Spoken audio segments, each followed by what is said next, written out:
Bonjour à tous, c'est Karim et bienvenue sur cette nouvelle vidéo. Avec les problèmes que j'ai eu avec mon Pixel 6, il me fallait un nouveau smartphone comparable et je trouvais que ce S21 FE était assez proche au niveau du rapport qualité-prix. Surtout que mon opérateur faisait une super promotion sur ce S21 FE au même moment, alors j'ai sauté sur l'occasion. D'ailleurs, en parlant de prix, je vais tout de suite vous dire qu'il ne faut pas vous payer ce smartphone au prix de lancement de 759 € et je vais vous dire plus en détail pourquoi dans la vidéo. De toute façon, après plus de 6 mois, il y a énormément de promos sur ce smartphone et il est assez facile de trouver de bonnes offres.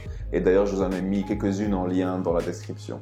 Dans cette vidéo, je vais vous parler de mon expérience avec ce S21 FE que j'ai utilisé pendant un peu moins d'un mois et je vais le situer par rapport à un Pixel 6 par exemple, mais également au S22 et même au S21 de l'année dernière. Car ce smartphone partage finalement beaucoup de similitudes avec ces appareils et se retrouve même un peu dans une situation étrange entre les deux. Commençons rapidement avec les caractéristiques techniques et le design de ce S21 FE. J'ai ici le modèle noir qui est fait d'un dos en plastique un peu comme on l'avait sur le S21, mais ici on a aussi les capteurs photo qui sont recouverts de plastique contrairement aux tranches et aux modules photo en aluminium du S21. Le module photo abrite le capteur grand angle de 12 mégapixels, l'ultra grand angle de 8 mégapixels et le téléphoto x3 de 12 mégapixels, mais je parlerai de leur performance un peu plus tard dans la vidéo. Toujours au dos du téléphone, on a la possibilité de recharger la batterie de 4500 mAh sans fil à une vitesse qui peut aller jusqu'à 15 watts si vous avez le bon chargeur. Sinon, la charge se fait jusqu'à 25 watts avec le port USB-C. Au bas du téléphone, on a la grille des haut-parleurs qui, couplée aux haut-parleurs de façade, produit un bon son sans être extraordinaire non plus. À l'avant, on a un bel écran de 6,4 pouces Full HD avec un taux de rafraîchissement de 120 Hz qui a une petite bordure, ce qui apporte beaucoup au design de cet appareil. Venant du Pixel 6 qui a des bordures assez prononcées, regardez l'écran de ce S21 FE est vraiment très plaisant. Et au haut de cet écran, on a bien entendu le petit poinçon qui abrite la caméra selfie de 32 mégapixels. Sinon, à l'intérieur de cet appareil, on a pour une fois en Europe un processeur Qualcomm qui est le Snapdragon 888 avec 8 Go de RAM et 256 Go de stockage sur mon modèle, mais il y a aussi une version à 6 Go de RAM et 128 Go de stockage qui avait été lancée au prix de 759 €, mais comme je l'ai déjà dit, je reviendrai sur le prix en fin de vidéo. Pour cette vidéo, j'ai pas envie d'aller trop en détail dans les performances et les spécificités du smartphone, car finalement cela reste un smartphone Samsung et globalement cela reste assez similaire à un Samsung Galaxy S21 que j'ai testé l'année passée et que j'ai mis en description dans la vidéo. Je vais plutôt partager mon expérience en points positifs et négatifs et commençons avec le positif de ce S21 FE. Tout d'abord, ce qui m'a frappé en utilisant ce smartphone, et c'est toujours le cas sur les Samsung, c'est la qualité de l'écran. Cet écran en Full HD de 6,4 pouces est vraiment un régal à regarder et à utiliser par ses couleurs et sa luminosité. De plus, le rafraîchissement à 120 Hz amène une fluidité qui rend cet écran vraiment jouissif à utiliser et à regarder. Et cette fluidité se perpétue dans l'utilisation au global grâce aux bonnes performances de cet appareil qui dispose d'un processeur haut de gamme qui rend ce smartphone vraiment puissant. Ici, aucun souci à faire tourner les applications et les jeux les plus gourmands et je ne me souviens pas avoir eu le moindre ralentissement dans la navigation ou dans l'ouverture d'une application. Encore une fois, venant du Pixel 6, j'ai vraiment ressenti un gain de puissance et de fluidité en utilisant ce S21 FE. Au niveau de la caméra, j'ai été assez content des clichés que j'ai pu faire. Alors oui, il n'est pas au niveau d'un Pixel 6, d'un iPhone ou des derniers S22 de Samsung, mais il capture des photos qui sont de très bonne qualité en plein jour. Comme sur tous les Galaxy S de Samsung, l'application caméra est truffée de modes et avec les 3 différents angles de vue à l'arrière, on a ici un photophone complet et très polyvalent. Le seul point noir avec la caméra pour moi est la qualité qui se dégrade assez vite lorsque la lumière vient à manquer et j'ai parfois été déçu des photos que j'ai prises en soirée ou dans des pièces moins bien éclairées. En matière de vidéo, j'ai été plutôt impressionné car je m'attendais à moins bien, mais la qualité des vidéos de ce S21 FE est plus que satisfaisante. Depuis plusieurs années, je trouve que Samsung fait du bon travail en matière de vidéo et c'est également le cas sur ce S21 FE avec lequel vous n'aurez aucun mal à produire de bonnes vidéos jusqu'en 4K 60 images secondes sur tous les capteurs de l'appareil pour autant que vous ayez assez de lumière. Car comme en photo, la qualité des vidéos se dégrade assez vite en basse luminosité.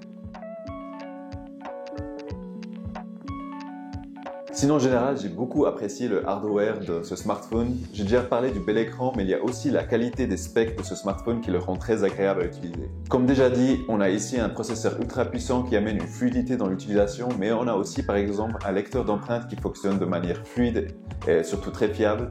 Et c'est quelque chose de super agréable, surtout lorsque l'on vient d'un Pixel 6 qui a lui un capteur bien moins précis et surtout beaucoup plus lent.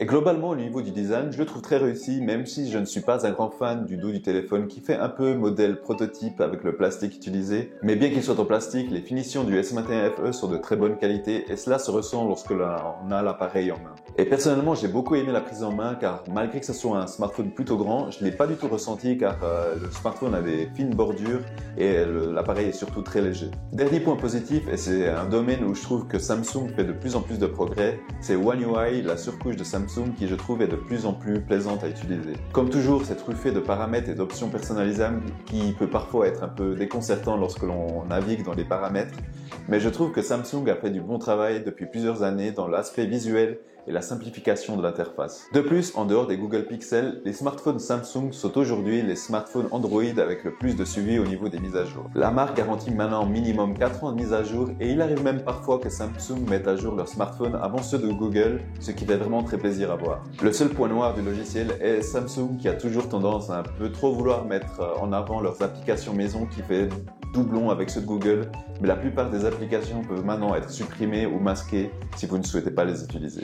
Passons maintenant aux points négatifs et aux choses que je n'ai pas trop aimées sur ce smartphone. Pour être honnête, j'ai très peu de choses négatives à dire sur ce S21 FE, mais il y a un gros point négatif qui malheureusement me donne envie de me séparer de ce smartphone, et c'est malheureusement l'autonomie. Je commence à me poser des questions sur l'optimisation de la batterie de Samsung par rapport à mon utilisation car je n'ai pratiquement jamais eu un smartphone Samsung qui me tient confortablement une journée. C'était déjà le cas avec le Samsung Galaxy S21 de l'année dernière qui avait vraiment une faible autonomie et je m'attendais à de meilleurs résultats sur ce S21 FE qui a une plus grande batterie et malheureusement c'est pas le cas. D'ailleurs, mettez-moi en commentaire l'autonomie que vous arrivez à avoir avec ce S21 FE. Je serais très curieux de savoir si vous avez les mêmes soucis que moi ou c'est plutôt moi le souci. Avec les smartphones Samsung, il faut d'abord s'attendre à une autonomie instable pendant environ les 2 premières semaines, le temps que le logiciel adapte la consommation d'énergie par rapport à votre utilisation.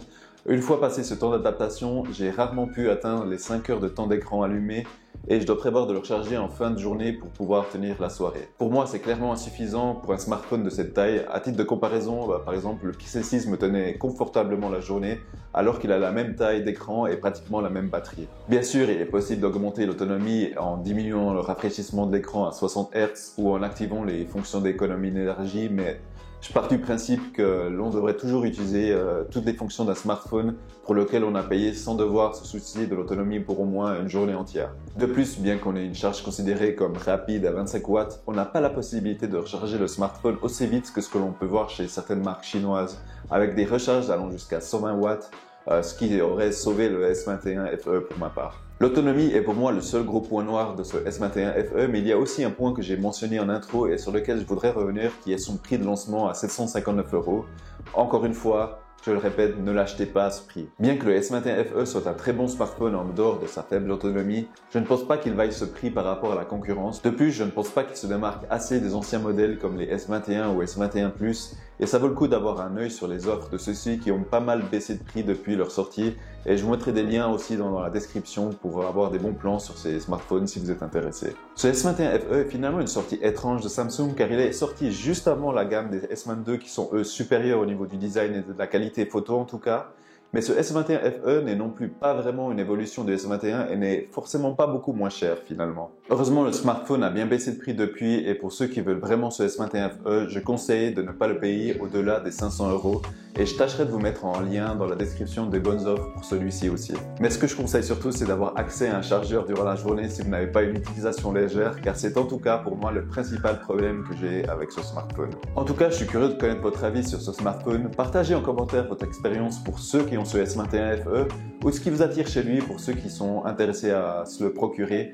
En tout cas, moi, je vous remercie d'être resté jusqu'au bout de cette vidéo et j'espère qu'elle vous a plu. N'hésitez pas à laisser un petit like si c'est le cas et moi, je vous dis portez-vous bien et on se voit sur la prochaine vidéo.